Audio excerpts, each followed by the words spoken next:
joining us, everyone who's here with us, and everyone who is watching via WinCam and on the recording. Tonight, the Planning Board and Planning Department will be giving a presentation from our consultant, Form Place, Michael Wang from Form Place, on our North Main Street rezoning measure, which we intend to bring to fall town meeting. Michael has a presentation for us.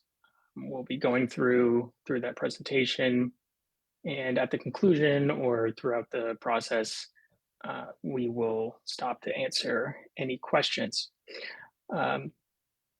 All the presentation and everything included in tonight's information session will be uploaded onto the Planning Board website following the meeting. If you have any questions about this, you can email planningboard@winchester.us. My name's Taylor Herman, the town planner, and I'll hand it over to Michael Wang of Form Place, who will be giving our presentation tonight. Okay, thank you, Taylor.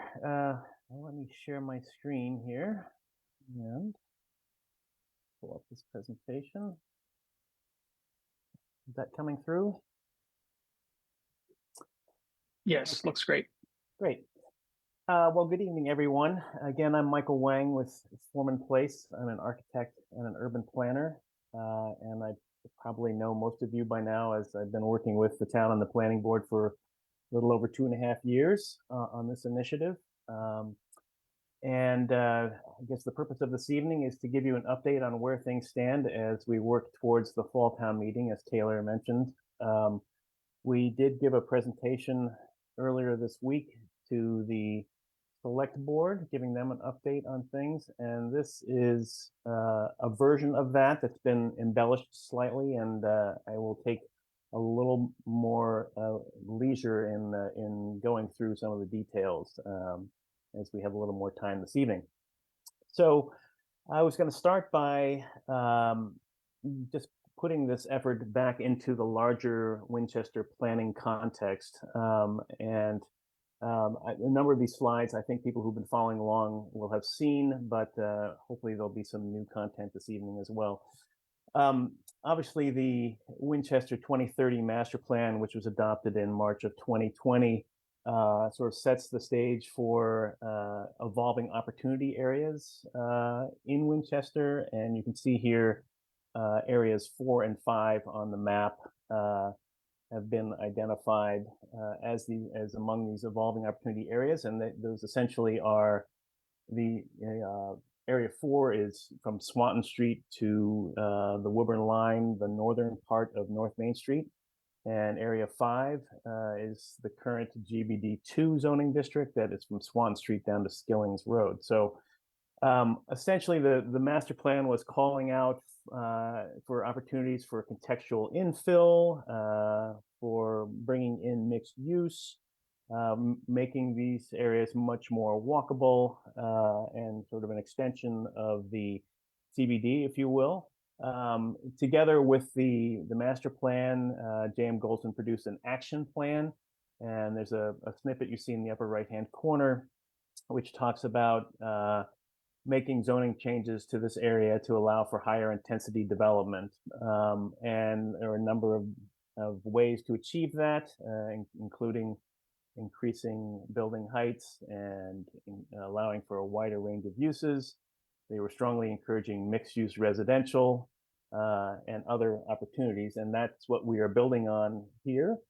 That was followed up in 2021 by an MAPC study, which, again, building on the master plan, suggested it was encouraging a loosening of zoning restrictions along the corridor and in these two districts that you see here, the GBD2 and the GBD3. This map is interesting because it calls out different parcels that they, in their assessment, seemed likely for shorter term or longer term change, or not likely to have change at all. But regardless of that, they wanted to work on shaping possibilities for the future, and made a number of recommendations. There are 15 that you see listed on the right-hand side there, which included ideas about increasing density, strengthening streetscape environments, defining the future design when these parcels are repositioned, and down into further details such as parking flexibility, et cetera. So that was sort of a kickoff point.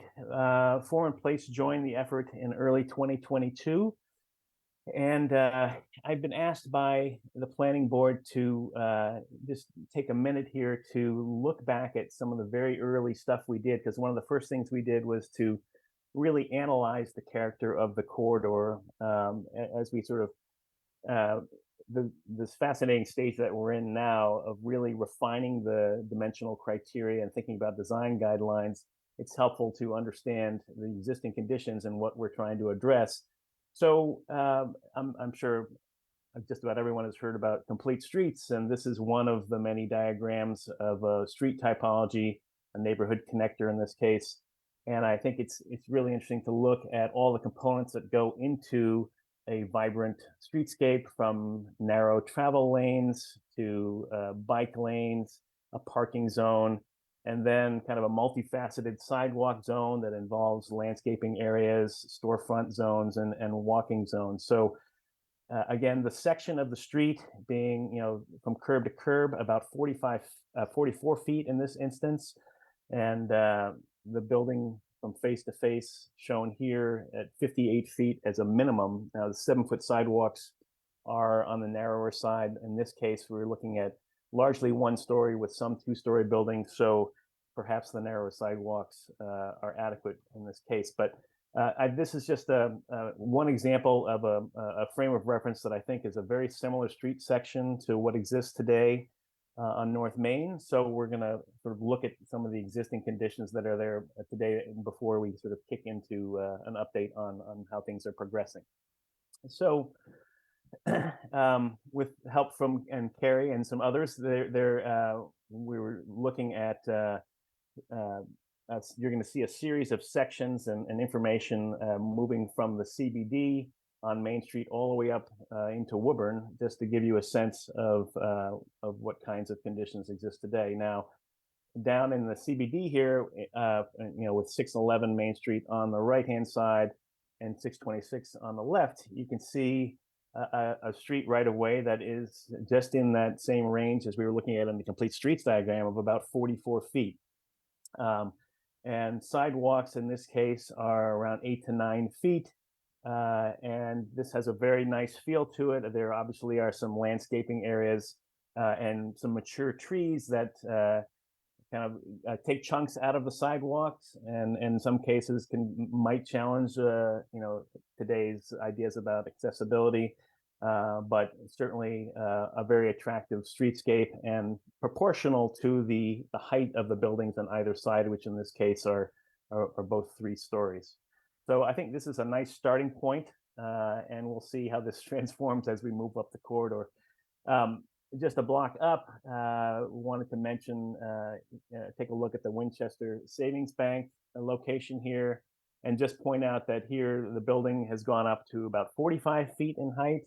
And you can see it is set back much more from the street, 25 feet from the front facade to the curb line. The sidewalk widens out to about 10 feet here, and there's a landscape planting zone.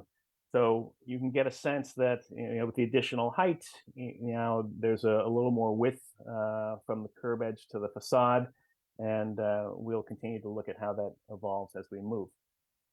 When you get across Skillings now and get up to the beginning of North Main with the town pantry on the left-hand side, so we're looking south in that center photograph, and this is now there's a CAD-generated street section at the bottom of each of these sheets, or most of these sheets, which gives you dimensional qualities of the right-of-way.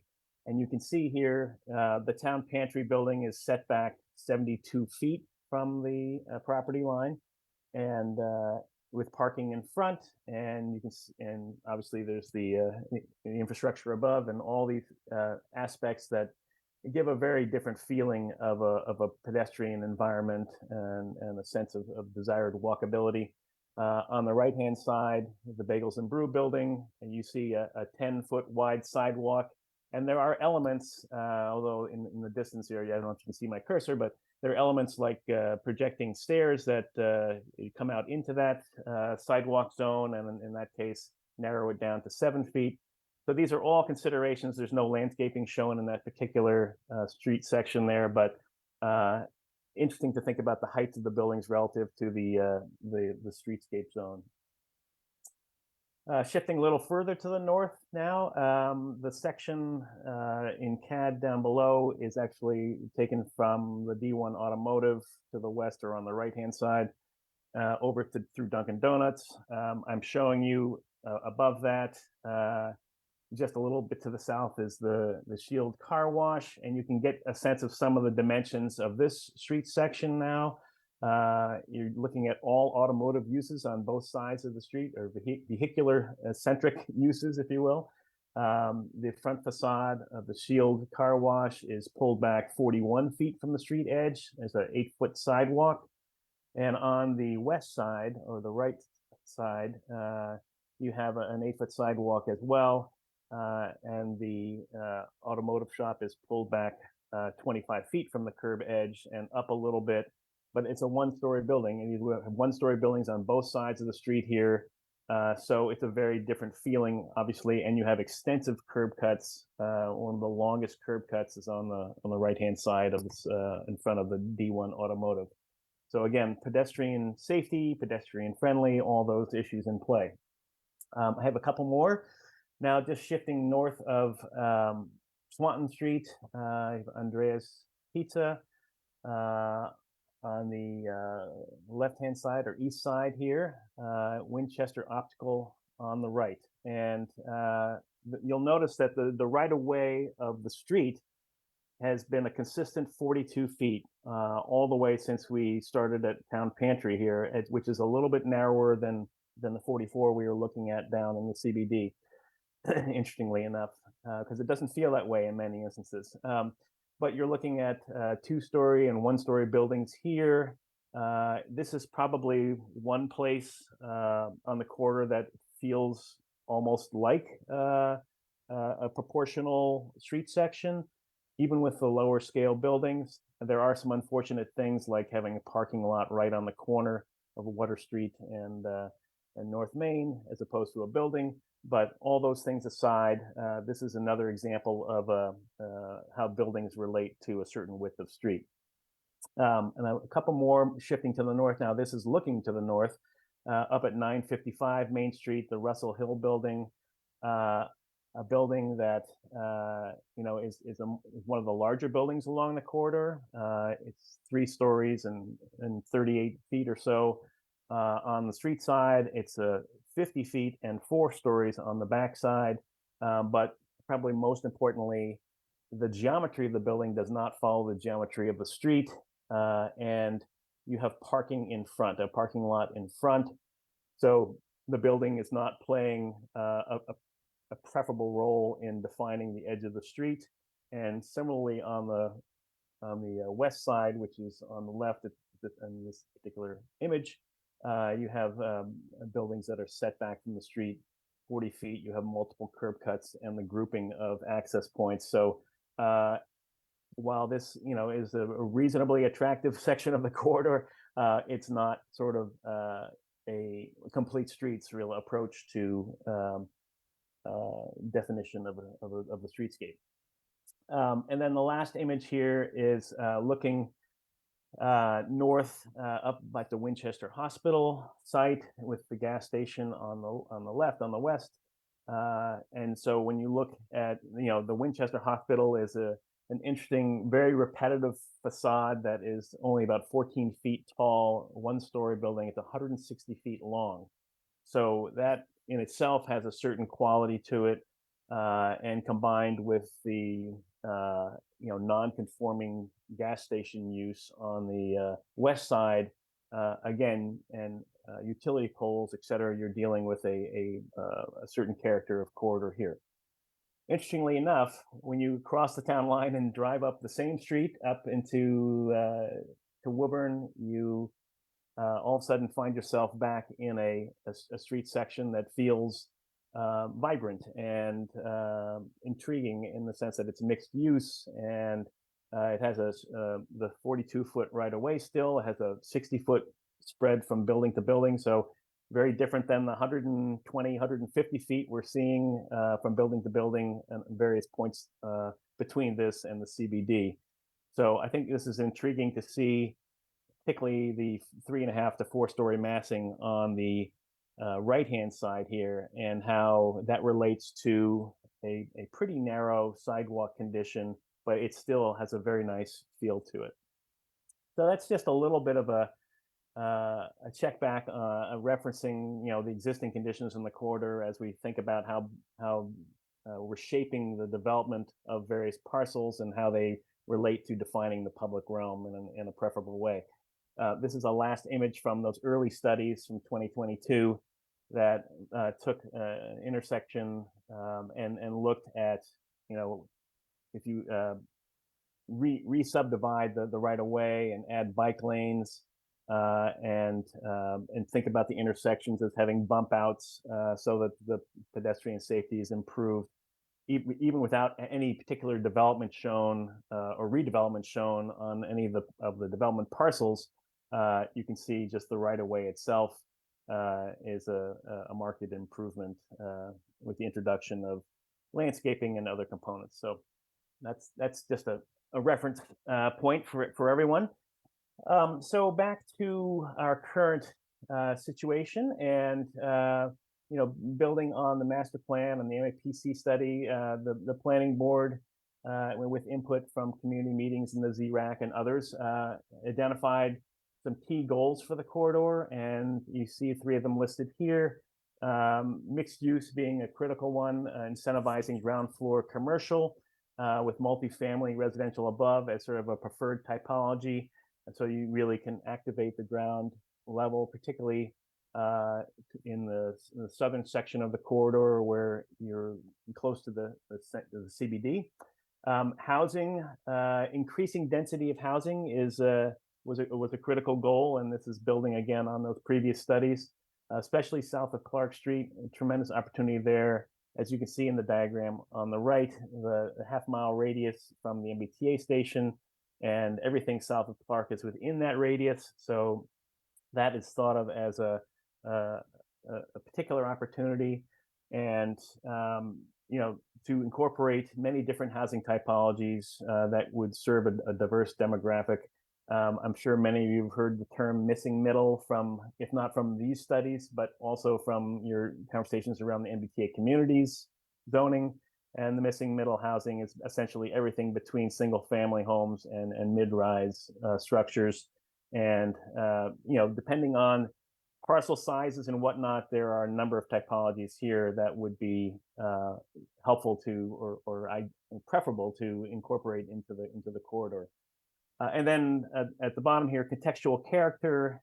This gets back to that series of street sections I was just talking to you about, and about preferred development patterns. What is it that creates a vibrant, safe, and well-defined streetscape?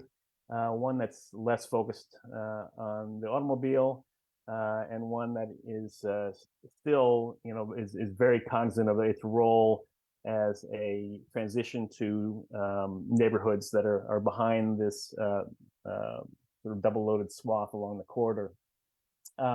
All this working towards ideas about gateway, ideas about walkability, connectivity into the CBD, et cetera. So we did as many of you know, we did a series of test fit studies as a way to kind of understand the capacity of various sites. And we employed a number of typologies. We looked at various residential and mixed use precedents. You see a number of them here. These were presented at the community meetings last winter. Everything from 4-unit homes that look like single family homes to up townhouse style apartment buildings with ground floor retail, sort of in the lower density range of 16 to 20 dwelling units per acre, to some of these larger multifamily style mixed use buildings that are going up in Newton currently, which get more into the 40 to 50 dwelling units per acre range. So, we received a lot of feedback on these typologies and understand that there are certain places along the corridor that are probably preferable for certain typologies. So, this test fit is something I think many of you have seen. This is looking at the section of the corridor from Clark Street down to Skilling. And again, it was looking at some parcels that were as they exist today, maybe in the half-acre range, but also wanting to test out the consolidation of parcels, the aggregation, and looking at what would happen if you put 3 or 4 parcels together, because you want to make sure that if that happens, the dimensional criteria, design guidelines, and all that work, regardless of the size of the parcel, regardless of the depth of the parcel, because the west side of the street is much narrower than the east, and then different ideas about frontage and how buildings would contribute to defining the corridor. And we did that all the way up to Cross Street. The ZRAC, building on feedback from the community, had some preliminary ideas about how the corridor might evolve from south to north. They identified 7 potential sub-districts, which you see highlighted in various colors in the middle of the screen here. The E1 and W1 being these potentially opportunities for more dense mixed use ground floor commercial with active streets because of the proximity to the CBD. And you see a visualization in the lower right hand corner of what a 4-story mixed use building could look like. We're going to show you some much more advanced visualizations tonight, but these were preliminary conceptual studies. And this second visualization shows you an idea about townhouses, or in some cases townhouses with perhaps a little bit of retail on the ground floor, and how that might be a more appropriate scale for these narrower parcels that provide a buffer for the neighborhoods, residential neighborhoods to the west. So in the midst of this study, the MBTA Communities initiative came into the equation. And you can see here, just left of center, this map that shows the 4 MBTA sub-districts. Mod 3, the purple one, happens to be exactly from part of the section that we're working on, from Skillings Road up to Swanton Water Street. And these are overlay districts with the goal of making multifamily residential as of right, per the MBTA Communities Act. And you can see in yellow here highlighted the various dimensional criteria that the new overlay zoning allows. And it's interesting to compare that with the far right here, today's GBD2 zoning, which is the underlying zoning, and noting many similarities in terms of stories and height and other setbacks and other criteria. One notable difference is that the MBTA zoning now allows a 0.75 parking ratio per dwelling unit, whereas the underlying GBD2 requires 2 spaces at a minimum per unit, which we have heard has been one of the stumbling blocks for redevelopment of certain parcels along the corridor to date. So this 0.75 is consistent with what exists today in the CBD. And I will also just mention that it actually is probably pretty generous compared to what a lot of communities are doing in their MBTA zoning, in MBTA zoning districts. But I think it seems like a reasonable approach. So I'm going to share with you now a few visualizations that we did to really get an understanding of the relationship between building scale, articulation, and massing, and how that impacts the quality of the streetscape. And understand that this might never happen. It might be 20, 30 years in the future, but this is just really testing in order to understand what feels appropriate and what therefore should be dimensional criteria that will help potentially facilitate the goals of increased intensity of development and more mixed use housing. So you see here in this image, looking to the north, uh, the larger consolidated parcel that I showed you in the plan a while ago. This is a 4.5-story building. So the top floor is set back 10 feet and has the ground floor retail. And then along the west side of the corridor, you're seeing a couple variations on 3.5 stories, mixed use. Here, moving down onto the street, you can get a feeling for what that feels like as you get between the buildings. Again, I'm notice if you notice on the left-hand side, this is a 3.5-story kind of townhouse style with ground floor retail, and it would feel a little different if you had a 2.5-story just simple townhouse with no commercial. But both of those are potentially feasible by the new zoning. So, and here's another view, again, showing the feeling of a double-loaded commercial corridor in a sense that you have cross-shopping. It's a very lively streetscape environment. And then if you go to townhouses, perhaps with stoops or whatnot on the left-hand side here, it's a little more privatized for part of it, but equally, I think, intriguing streetscape. And I've got one last set here that's looking actually from the intersection of Clark Street back down to the south. And I'm going to show you a couple of variations here. One of the things that the planning board has been thinking about is for larger buildings, having them set back a little bit more from the sidewalk edge. And we are working with a baseline of wanting to ensure that the sidewalks are 12 feet wide. I think I may have mentioned that before. But in this case, when moving to taller buildings, perhaps 4 to 4.5 stories, the idea could be to require the buildings to move back further from the curb line.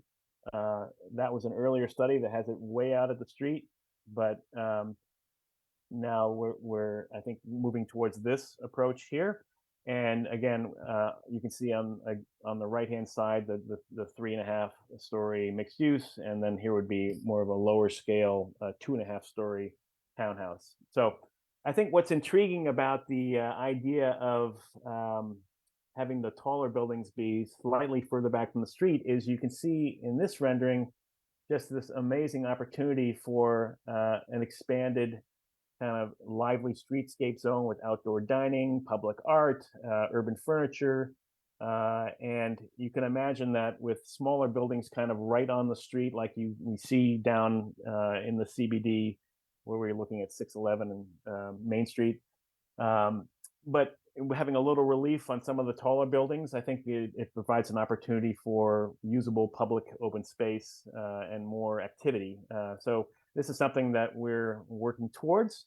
Here's kind of a summary sheet of those two southernmost districts, sub-districts, and seeing that, for example, on the east side, there's a little more comfort with having a taller, allowing taller structures, again, with that setback consideration, and then the west being perhaps slightly lower overall volume.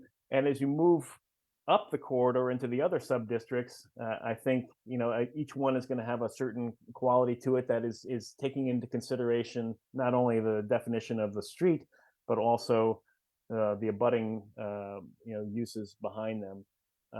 And the beauty, if you noticed in all those renderings, that the parking, you did not see any parking on the street. I mean, you saw it on the street, but not between the front of a building and the sidewalk. And that's really what we're searching for here. So we looked through the test fits. We identified what seemed like an appropriate amount of open area for each site, depending, and this goes across all different size sites. And what would be an appropriate maximum building footprint size, based on wanting to keep the scale of the buildings contextual. And so those things, height, open area, and max building footprint, allow us to define essentially floor area ratio. So that variable doesn't need to really be accounted for because it's taken care of with these three variables. You have a building that can only be a certain size footprint, it can only be a certain size height, and you have to have a certain amount of lot coverage or open area. So that takes care of that. And it also defines what kind of density can result from those dimensional criteria. And then there's a whole series of secondary dimensions and criteria such as, parking ratios, where parking can be located, how you access parking, and then frontage build out, which I think is actually, in my opinion, one of the most critical ones, because that's where we're ensuring that you get that desirable development pattern of getting the building sited up on the street and defining a street wall, and that's what's forcing the parking to the rear. So just a couple more quick slides here. Design guidelines is something I've spent a lot of time working on with other communities. These are some examples from some work I did in Newton recently, looking at design guidelines at multiple sort of levels, from the neighborhood or corridor level to site planning levels and how buildings sit on the site, how parking is handled, to building character and facade design, roofscape design, materials. And these are things that we are actually working to include in the draft, worked in with the text as kind of a form, like a hybrid form-based code approach. So when you're reading through the new bylaw and you see the written text, you can look at a diagram and say, oh, that's what's meant by 70% facade transparency at the ground floor, and that's what it looks like. Or here's an example of what a setback is, a step back is required on the top floor of a taller building. And oh, I need to do a base, middle, and the top of my building to have a certain level of articulation. How you can access sites for parking and where parking can be and can't be, all those things are graphically shown as well as written out in text. So sort of in conclusion, I think this approach to zoning that you see the box down the bottom there, essentially what we're doing is we are trying to create a contextual architectural form and scale that defines the public realm in the way that we want it to be defined. And all these text fits have allowed us to explore dimensional criteria and understand what design guidelines we need to put in place to kind of allow for the right kind of development and to achieve the goals of mixed use and increased residential density, as well as the vibrant streetscapes that everyone is targeting. So last slide, this is where we are in the process. We've had a whole series of planning board meetings. We have had a select board meeting earlier this week. We're now at public hearing number 1, and we're working towards getting the warrant completed by the end of September. So I'm going to stop there, Taylor, and toss it back to you, I guess. Hopefully that. Thank you, Michael. Yep. That was really in-depth. Really appreciate all your work so far, and we'll continue to appreciate your work as we go up to town meeting. We'll open up for questions. Questions can come from planning board members too, if they want. If you have any questions, just raise your hand and I will unmute you. In the meantime, I'll go over some of our scheduling, which this is first of 2 information sessions before our warrant article is due. Our warrant article is due on September 23rd. We will also have a information session on September 11th. As of right now, there are 2 more, I believe 2 more planned planning board meetings in between now and then. There's a possibility that we will have more, but we currently have 2 more planned. So again, I will just wait a second, see if anyone has any questions. If you do, please just raise your hand.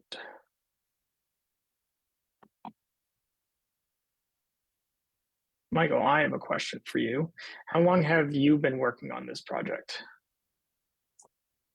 Well, we started back in the spring of 2022 with a different town planner and a different composed planning board. But it's been a very fluid process, and obviously it's had a few um, changes along the way with the MBTA Communities Act coming into play. But I feel like it's been a very uh, helpful process, and I've enjoyed feedback we had in in-person community meetings and thoughts from the ZRAC. So um, if we don't have a lot of questions, given the format tonight, we should try to figure out a way to get questions answered subsequently. So. Yeah, absolutely. What are some of the things that you have heard most? I mean, over the last 2 years, 2.5 years, what are some of the what's some of the feedback that you have heard most from the community that has kind of helped us arrive to where we are today? Well, I can think back to a couple of the community meetings we had around the first of the year or before, and talking to some of the property owners, business owners who were contemplating changing, or repositioning their properties, and some of the major, I think, stumbling blocks. One I mentioned was the parking requirements. Particularly when you're moving to a mixed use situation, can be a bit onerous. And of course, the other thing which we haven't really talked about, other than indirectly, is um, the allowable uses along the corridor, and they're mixed or multi-use, as it's called in the use chart, isn't really even permitted. And north of Swanton Street, you know, retail isn't permitted. So um, there are a lot of things that are just kind of outdated with the GBD 2 and 3 in terms of what is identified in the Winchester 2030 master plan as sort of opportunities. So that's, I think, it's the beauty of this is you've got the MBTA overlay, you've got the underlying zoning is just needs to be updated, and there are some village nodal overlays that exist as well today, but I think all that will be folded into a much more concise bylaw that will hopefully facilitate the kind of development that we're all looking for and that was identified in the master plan. That that's great. Thank you for that detail. So everyone knows where the planning board is at the moment. We've been spending a lot of time recently on design guidelines. We are starting to get into use tables, um, really rewriting a lot of what should be allowed on Main Street. If you go into the existing use tables of GBD2 and GBD3, you'll find that a shocking amount of modern businesses are not allowed. And you'll also find that that density, even just light density for housing, is currently not encouraged. So we're really working to mix the lively streetscape that Michael has been talking about a lot tonight, and as we've talked about a lot over the last few months, with a modernization of what types of businesses and what types of homes and residential units are going to be allowed in Winchester. Um, Yeah, and I'll just add, Taylor, that there are a number of uses that you see along the corridor today that are highly auto centric, not just repair shops and car washes and things like that, but also drive-throughs, and these uses, just by their nature, are not as conducive to a safe and walkable pedestrian environment, and you get these large extents of curb cuts and lots of vehicular movements, that it would be good to sort of work towards away from, and try to get more of a feeling of like the CBD. The other point I wanted to make was with the MBTA zoning and the current underlying zoning allowing multifamily now, well, the overlay is allowing multifamily residential, 3 floors, 45 feet, as of right. And so in order to incentivize the type of mixed use and streetscape that is identified in the master plan, you have to really think about what are the incentives that can be offered in order to convince someone that it is worth it to get that ground floor retail component into the equation. And so that's where the additional height is important in certain instances, and allowing for a little more residential density in a place where it really is appropriate. Today, the GBD2, the way the dimensional criteria work out, it really does not allow for very much density at all, and that was clarified in the when the compliance model was run for the MBTA community. So that's a large part of what's behind the additional height and density that's being proposed here. But in order to make that remain contextual and feel good, this is where the design guidelines are critical to the equation, to just make sure that things are articulated in the right way. Buildings are positioned correctly relative to the street, and that they therefore have less of an impact on the butters, et cetera. So it all ties together, but that is a big impetus behind why the criteria are changing from, or being proposed to be changed from, what is there today and what the MBTA allows.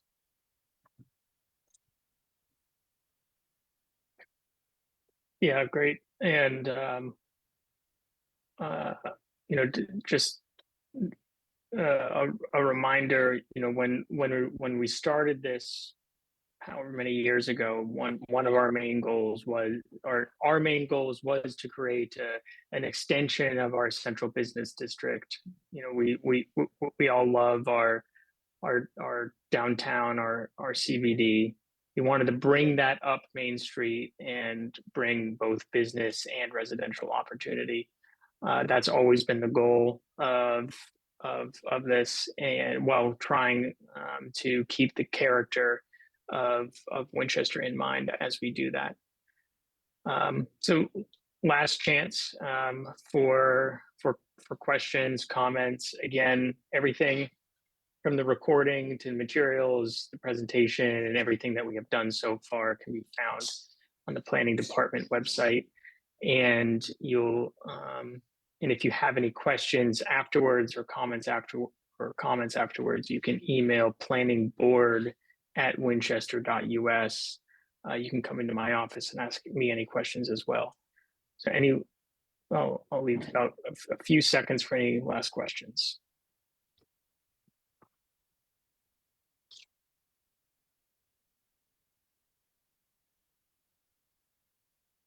Okay, and any last comments from you, Michael? Well, just there's one other thing I was thinking of, which is, because I can't resist it.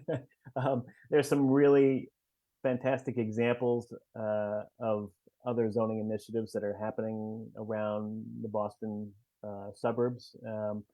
Watertown Square has a really interesting initiative happening now. The city of Newton just completed a village center overlay district, and they are taking similar approaches to what we're doing here, which is essentially doing these studies, these test fits and visualizations, to really get a sense for what feels appropriate in various locations as you move away from the center.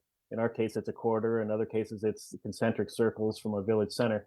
But the point being that really understanding what the massing and architecture and building siting looks like is what is the best way to really work backwards into what are the right dimensional criteria for this location. So it's been a good process. Great. Okay. Well, thank you, everyone. Again, any questions or comments after, please email planningboard@winchester.us and visit the planning department website for any more information.